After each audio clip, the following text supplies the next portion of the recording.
Hello friend, कैसे आप सभी। आई होप आप सभी अच्छे होंगे। मैं भी बहुत अच्छी हूँ और मैं अपने नए ब्लॉग में आपका स्वागत करती हूँ। मैं बहुत दिन बाद ब्लॉगिंग कर रही हूँ और क्योंकि मुझे टाइम नहीं मिलता, मैं ऑफिस और घर के काम में बहुत ज़्यादा व्यस्त रहती हूँ। तो आज मैंने टाइम निकाला है, मैं आपसे कुछ शेयर करना चाहती हूँ, कुछ बताना चाहती हूँ कि मेरे दरवाजे पे खड़ी हुई गाड़ी और उसे डैमेज कर दिया गया। और मैंने जो है औद्योगिक नगर वाराणसी में थाने में औद्योगिक नगर में अपनी एप्लीकेशन दी और मेरी एप्लीकेशन पे कोई सुनवाई नहीं की जा रही है उस पर। और ये डैमेज हमारे घर के बगल रहने वाले बबलू नाम के एक शख्स ने किया, उनकी वाइफ ने किया, जो कि सीसीटीवी में साफ साफ दिख रहा है। उनकी वाइफ मेरे गाड़ी के अराउंड 4 चक्कर मारती है और फिर उसके बाद जो है 4 चक्कर मारती है और मेरी गाड़ी को डैमेज करते, दोनों मिलके डैमेज करते हैं।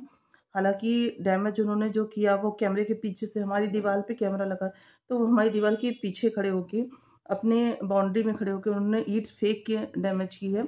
और मैंने 112 डायल किया था। 112 से पुलिस आई तो उन्होंने बोला कि आप अपने नज़दीकी थाने में जाके FIR करा दीजिए, एप्लीकेशन दे दीजिए, उन्होंने बोला। मैंने एप्लीकेशन दी, मुझे 4 बार दिन में बुलाया गया वहाँ पे। मैंने छुट्टी लगवाई अपनी, मैं 4 बार वहाँ पे गई उनके बुलाने पे। पर वहाँ पे जो थाने वाले सर थे, मतलब जो दरोगा जी थी, उनसे मेरी एक बात हुई। पंकज जी नाम है शायद उनका। और बाकी जो वहाँ पे मौजूद थे पुलिसकर्मी, उन्होंने मुझसे बात की और उन्हें थाने में बैठाया गया। बबलू को यहाँ से ले गए और थाने में उनको बैठाया गया। उन्होंने सीसीटीवी फुटेज देखी और मुझसे ये कहा कि सीसीटीवी फुटेज में केवल वो महिला आपकी गाड़ी के इर्द गिर्द टहल रही है। तो मैं कहना चाहूँगी, जब भी कोई घटना होती है, लाइट चली गई है मेरे यहाँ, जब भी कोई घटना होती है तो सबसे पहले जो उस घटनाक्रम में पाया जाता है उसी से पूछताछ होती है। अगर आप उसको ले गए, आपने उससे पूछताछ की और आपको वो दोषी नहीं मिल रहा है तो ठीक है। आपने मुझसे बोला कि आप अपनी एप्लीकेशन चेंज कर दो, आपने बाय नेम इनको लिखा हुआ है बबलू जी को, तो आप बबलू का नाम हटा के अननोन पर्सन लिख दो, अननोन अज्ञात के नाम से एप्लीकेशन लिख दो। तो मैंने अज्ञात के नाम से नहीं लिखी मैंने, क्योंकि इन्होंने 20 दिन पहले हमारी पानी को लेकर विवाद हुआ था और विवाद थोड़ा मुझे जुकाम है, और विवाद कुछ नहीं था। एक्चुअली हमारी पानी की टंकी भर गई थी और उससे थोड़ा सा पानी इनके घर के सामने से बहते हुए चला गया। तो इन्होंने कहा कि मेरे घर के सामने से पानी क्यों बहता हुआ चला गया, मतलब इनके घर के सामने नहीं, इनके घर से काफ़ी दूरी पे रोड है, उस रोड पे गया था पानी। इनके घर पे तो जा ही नहीं सकता है। तो रोड पे इन्होंने बोला मेरे घर के सामने रोड से पानी क्यों बहता हुआ गया आपका। और ये आए दिन ड्रिंक करके हम मेरे सासुर को और मेरे बच्चों को, मेरी फैमिली को, मुझे परेशान करते हैं, क्योंकि मेरे हस्बैंड यहाँ पे नहीं रहते हैं, वो फिर उनका फील्ड वर्क है। और मैं थाने गई, मैंने थाने में अपनी एप्लीकेशन जो दी थी, उन्होंने कहा चेंज कर दीजिए, फिर मैं FIR लिखूँगा।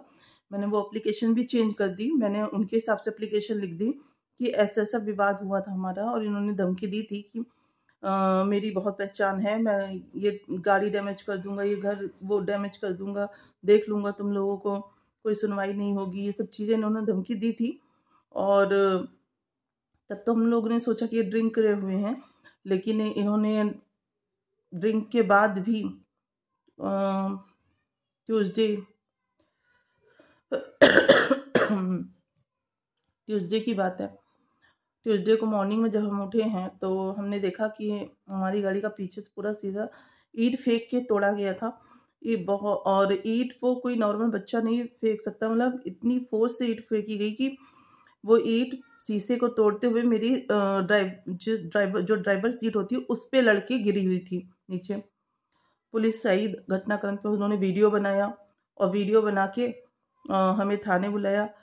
इसीलिए एक आम जनता पुलिस के पास जाने से डरती है, केवल इसीलिए क्योंकि मुझे भी बहुत परेशानी फील करनी पड़ी। मैंने 112 डायल किया, मुझे 112 से कम 15-20 कॉल आए। 112 से पुलिस आई, मैं ये नहीं कहती पुलिस नहीं है, पुलिस आई। उन्होंने मुझे बस ये कहा कि आप एप्लीकेशन अपने नज़दीकी थाने में दे दो, ठीक है। और उन्होंने 15 बार तो कम से कम मुझे मतलब कॉल किया होगा कि कंफर्म करने के लिए किस नाम से आपने फ़ोन किया था, कि 112 आपने डायल किया था, तो किसका नाम बताया था, किस लिए किया था, ठीक है। और फिर मैं जब थाने में अपनी एप्लीकेशन लेके गई तो मेरे थाने में भी मेरी एप्लीकेशन को चेंज कराया गया। और अभी आज तीसरा दिन है।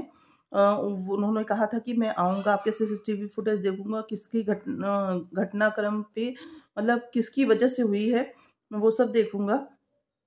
तो अभी तक तो वो नहीं आए। वो उन्होंने मेरी आज बात हुई तो उन्होंने बोला कि मौनी अमावस्या की वजह से हम नहीं आ पाए, जो भी हो उनका इशू। तो अगर इस तरह अपने भारत देश में एक आम जनता को पुलिस मदद की बजाय परेशानी, दिक्कत लगेगी पुलिस के पास जाने में, तो कभी भी मतलब कभी भी सपोर्ट नहीं करेंगे। और मैं आपको बता दूं कि एक्चुअली मेरे सास ससुर खुद ही डर रहे थे, वो नहीं जाना चाह रहे थे। वो बोल रहे थे कि वहाँ जाने से कोई फ़ायदा नहीं है, मतलब और परेशानी बढ़ेगी, आप मत जाओ, आप मत कंप्लेन करो। तो मैंने कहा कि अगर अभी इनकी कंप्लेन नहीं की गई तो ये दोबारा ड्रिंक करेंगे, दोबारा इस तरह की हरकत करेंगे। आज इन्होंने निर्जीव चीज़ को पहुँचाया है नुकसान, कल ये सजीव को भी पहुँचा सकते हैं। ड्रिंक करने वाले का कोई भरोसा नहीं। तो अपराध पहले ही कदम पे अगर रोक दिए जाए, मेरा मानना है तो वो ज़्यादा सही है। क्योंकि उसको बढ़ने में कितना टाइम लगेगा या कब वो बढ़ जाएगा, उसकी हिम्मत बढ़ जाएगी, अगर आपने रोका नहीं, ये कोई नहीं जानता है। तो मैं चाहती थी कि इन्होंने जो घटना की है, जो मेरा नुकसान किया, जो मैं नुकसान पहुंचाना चाहा, उसके लिए इन्हें सज़ा मिले। और मैं ये भी नहीं कहती कि इनको वैसी कुछ सज़ा, मैं चाहती हूँ कि इन्होंने जो नुकसान किया उसकी भरपाई ये कर दें। और ये भरपाई कर देंगे एक बार तो ये दोबारा नुकसान करने से पहले सोचेंगे कि मुझे, अगर मैं नुकसान करूँगा तो मुझे इसकी भरपाई करनी पड़ेगी फिर से। तो हमारे पुलिस प्रशासन में मैं गई और मैं 3-4 बार गई, मैं थाने में, मुझे बुलाया गया 3-4 बार, अभी तक मेरी एफआईआर दर्ज नहीं की गई है।